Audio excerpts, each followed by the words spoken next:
నమస్తే, welcome to burning topic.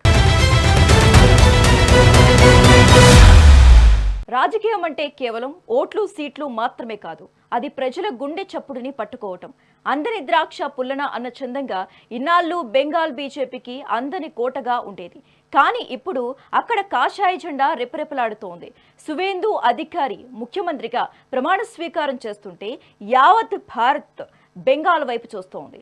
అయితే ఈ వేడుకల్లో అందరినీ ఆశ్చర్యపరిచింది సువేందు ప్రమాణం కాదు, ప్రధాని మోదీ చేసిన ఒక సాష్టాంగ నమస్కారం. అసలు మోదీ ఎందుకు అలా చేశారు? మమతా 15 ఏళ్ల పాలనకు ప్రజలు ఎందుకు చర్మగీతం పాడారు?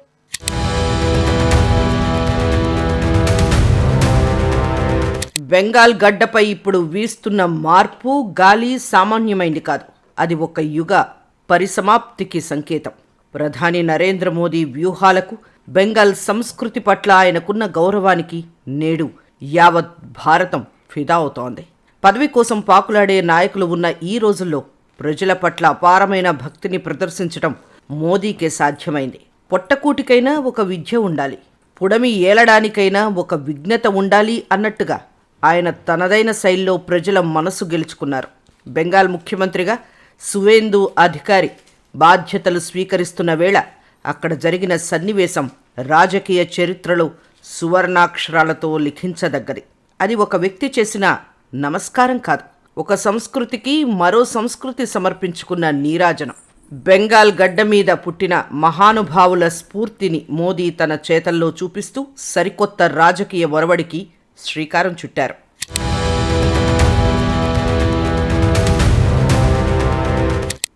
సువేందు అధికారి ప్రమాణ స్వీకార కార్యక్రమం బెంగాల్ చరిత్రలో ఒక మైలురాయిగా నిలిచిపోతుంది.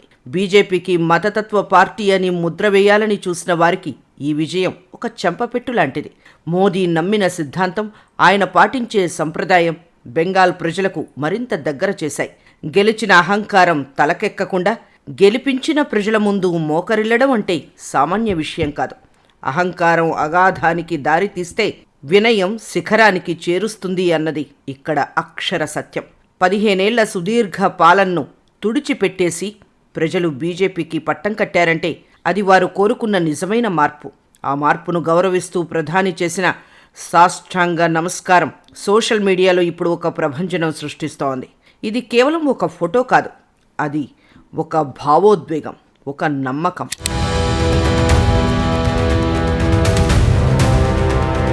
మమతా బెనర్జీ నేతృత్వంలోని టీఎంసీ ప్రభుత్వం 15 ఏళ్ల పాటు సాగించిన అప్రతిహత పాలనకు బెంగాల్ ప్రజలు చరమగీతం పాడారు. ప్రజల నాడి పట్టుకోవడంలో విఫలమైన మమత కేవలం వ్యూహకర్తల మీద ఆధారపడటమే ఆమె కొంపముంచింది. తన సొంత నియోజకవర్గంలోనే ఓటమి పాలు కావడం ఆమె రాజకీయ జీవితంలో అతిపెద్ద అవమానంగా మిగిలిపోయింది. చెట్టు పేరు చెప్పుకొని కాయలమ్మటం ఎంతకాలం సాధ్యమవుతుంది అన్నట్టుగా ప్రజల పట్ల నిర్లక్ష్యం వహించటం వల్లే ఆమెకు ఈ దుస్థితి పట్టింది. సుస్థిరమైన పరిపాలన కేవలం డబుల్ ఇంజిన్ సర్కార్తోనే సాధ్యమని ప్రజలు గట్టిగా నమ్మారు. అందుకే పంతాలు పట్టింపులు వదిలేసి కమలం పార్టీకి నీరాజనాలు పలికారు. మోదీ ఈ గెలుపును వినమ్రంగా స్వీకరించిన తీరు చూసి రాజకీయ విశ్లేషకులు సైతం ఆశ్చర్యపోతున్నారు.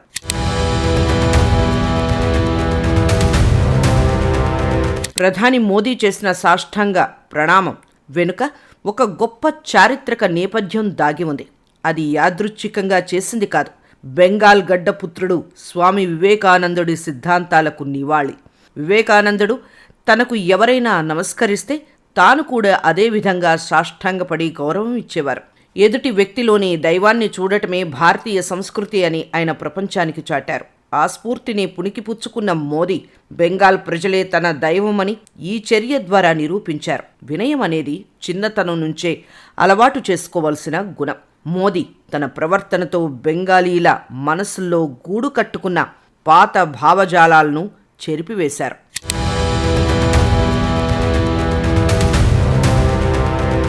నటనకు సహజత్వానికి మధ్య ఉండే సన్నని తీగను ప్రజలు సులువుగా గుర్తించగలరు. మోదీ ప్రదర్శించిన ఆ వినయం కృత్రిమమైనది కాదు, అది ప్రజల పట్ల ఆయనకున్న అపారమైన గౌరవం. రాజకీయాల్లో గెలవాలంటే కేవలం మాటలు చెబితే సరిపోదు, చేతల్లో కూడా అది కనిపించాలి. బెంగాల్ ప్రజల మనసు గెలవడానికి మోదీ ఎంచుకున్న ఈ మార్గం అత్యంత ప్రభావవంతమైంది. 15 ఏళ్లు పాలించిన ముఖ్యమంత్రి కూడా చెయ్యలేని పనిని మోదీ ఒక్క క్షణంలో చేసి చూపించారు. కంటికి కనిపించేది కాయ, మనసుకి తెలిసేది మాయా అంటారు, కానీ ఇక్కడ మాయా మర్మం లేని సహజత్వం కనిపించింది. అందుకే ఇప్పుడు బెంగాల్ గల్లీ గల్లీలో మోదీ నామం మారుమోగిపోతోంది.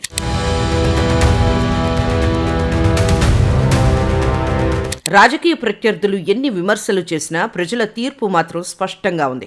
బెంగాల్ అభివృద్ధి చెందాలంటే బీజేపీ ఒక్కటే ప్రత్యామ్నాయమని ప్రజలు స్థిరంగా నిర్ణయించుకున్నారు. సువేందు అధికారి రాకతో రాష్ట్రంలో సరికొత్త ఉత్సాహం నెలకొంది. ఈ ఉత్సాహాన్ని రెట్టింపు చేస్తూ మోదీ తనదైన ముద్ర వేశారు. కేవలం అధికారం కోసం కాకుండా సేవ కోసం పరితపించే నేతగా ఆయన గుర్తింపు పొందారు. ఆశ ఉన్నోడికి ఆయుష్ ఎక్కువ, ఆశయం ఉన్నోడికి ఆదరణ ఎక్కువ అన్నట్టుగా మోదీ ఆశయం ప్రజలకు అర్థమైంది. అందుకే కోట్లాది మంది ఆయన్ను తమ సొంత మనిషిగా చూసుకుంటున్నారు.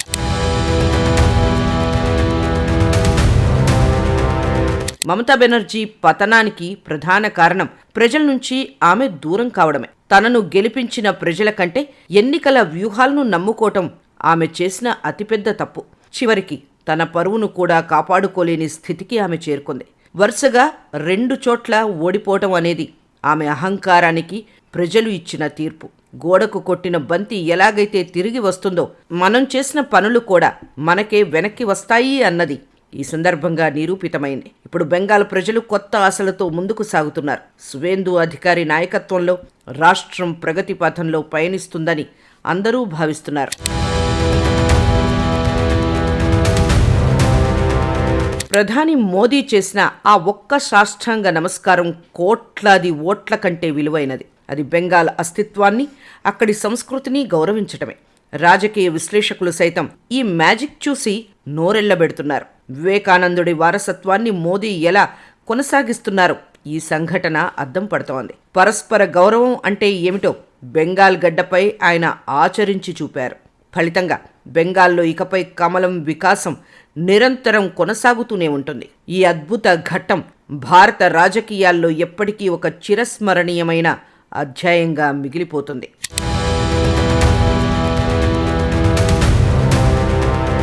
రాజకీయాల్లో నాయకుడికి ఉండాల్సిన అసలైన లక్షణం ఆత్మస్థుతి కాదు, పరనింద అంతకంటే కాదు.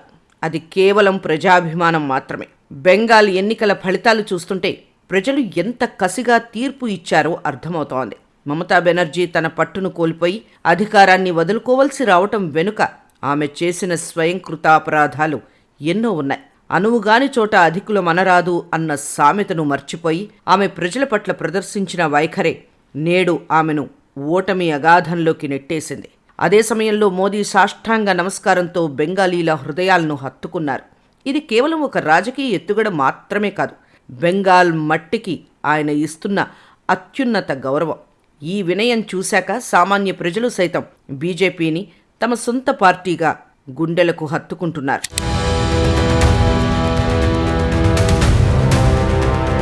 వ్యూహాలు రచించేవారు వేలాది మంది ఉండవచ్చు, కానీ హృదయాలను గెలిచేవాడు ఒక్కడే ఉంటాడు. మోదీ చేసిన పనితో బెంగాల్ రాజకీయాల్లో ఒక కొత్త శకం మొదలైంది. ఇకపై అక్కడ మమతా మార్క్ రాజకీయాలకు కాలం చెల్లిందని విశ్లేషకులు భావిస్తున్నారు. అధికారం తలకెక్కితే ప్రజలు ఎలా బుద్ధి చెబుతారో మమత విషయంలో రుజువైతే, వినయం ఉంటే ప్రజలు ఎలా నీరాజనాలు పడతారు మోదీ విషయంలో స్పష్టమైంది. చెట్టు ముదురుతుంటే గాలికి లొంగుతుంది, మనిషి ముదురుతుంటే దైవానికి లొంగుతాడు అన్నట్టుగా ప్రధాని ప్రజల్లోనే దైవాన్ని చూశారు. 15 ఏళ్ల చీకటి పాలన నుంచి బెంగాల్ విముక్తి పొంది వివేకానందుడి స్ఫూర్తితో కొత్త వెలుగులోకి ప్రవేశించింది. ఈ మార్పు సుస్థిరమైనది, ఈ విజయం అజరామరమైనది. అధికారం ఎవరికీ శాశ్వతం కాదు, కానీ ప్రజల ప్రేమ శాశ్వతం. మమతా బెనర్జీ ప్రజలకు దూరం కావడంతో అధికారాన్ని కోల్పోతే, మోదీ ప్రజలకు చేరువ కావడంతో బెంగాల్ కోటను కైవసం చేసుకున్నారు. ఈ మార్పు కేవలం బెంగాల్కే పరిమితం కాదు, దేశ రాజకీయాల్లోనే ఒక కొత్త ఒరవడికి నాంది.